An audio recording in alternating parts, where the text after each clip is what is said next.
নমস্কার বন্ধুরা, আজকে মহাশিবরাত্রি। সেই উপলক্ষে আমরা চলে এসেছি নন্দীগ্রামের পুরনো একটি শিব মন্দির।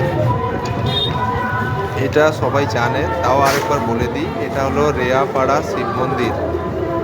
সেখানে দীর্ঘ প্রাচীনকাল থেকে শিব ঠাকুরের এখানে পুজো হয়, জল ঢালা প্রোগ্রাম হয়।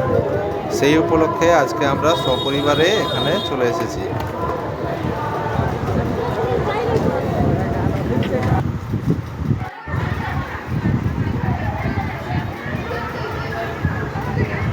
মহাশিবরাত্রি উপলক্ষে সুদীপ্তা আজকে এখানে জল ঢালতে এসছে।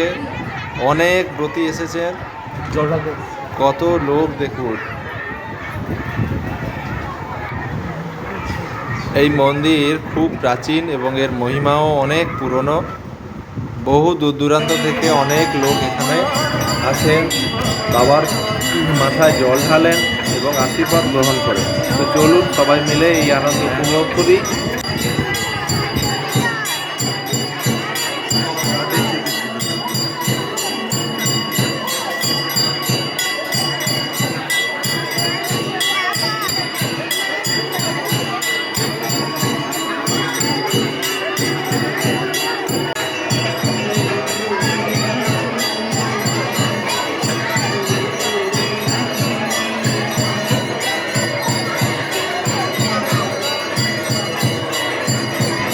সুদীপ্তা জল ঢালতে গেছে, তাই আমি এখন সন্তুকে নিয়ে ওর সাথে ঘোরাঘুরি করছি। পাশেই আর একটি দুর্গা মন্দির আছে, এটাও রেয়াপাড়া দুর্গা মন্দির। সেখানেই একটু বেরিয়ে এলাম ওকে নিয়ে। মন্দিরটা খুব সুন্দর। তার পাশ থেকেই মেলা বসেছে, মেলাটি খুব বড়। শুনেছি প্রায় 10-15 দিন ধরে মেলাটি চলে। ওটা কি সিংহ?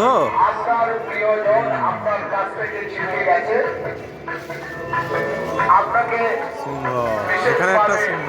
জানানো হচ্ছে যে আপনার ভাগ্নে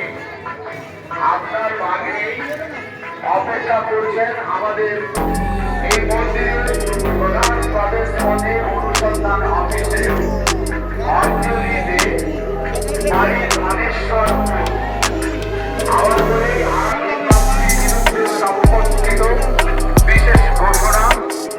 ধানেশ্বরপুর বাড়ি আপনার জীবনে বারবার এই অনুসন্ধান অফিসে খোঁজ করছেন। দয়া করে আপনি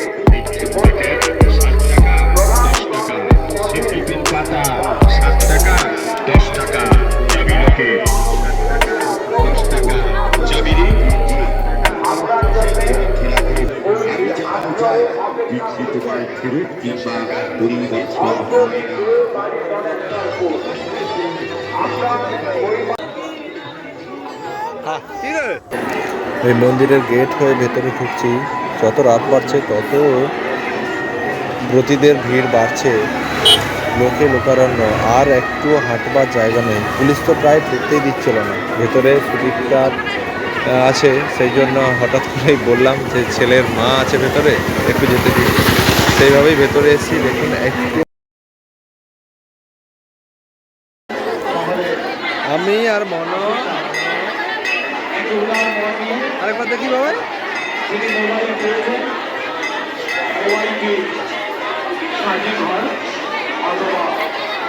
অনুসন্ধান অফিসে এসে জমা দিন।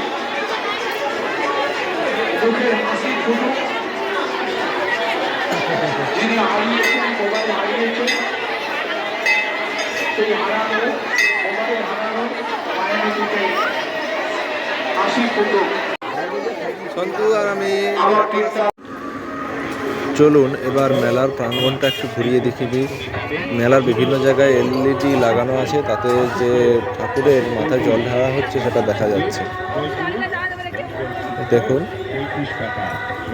ভেতরে তো প্রবেশ করতে পারলাম না, এখান থেকেই ঠাকুরকে দেখে নিলাম, প্রণামও জানালাম এখান থেকে। জয় ভোলেনাথ, জয় শিবশঙ্কর। ভগবান সবার মঙ্গল করুক, সবাই ভালো থাকুক, এই চাই। পুজো দেওয়ার শেষে আমরা সবাই আবার বাড়ি ফিরে চলেছি। হর হর মহাদেব। জয় ভোলেনাথ।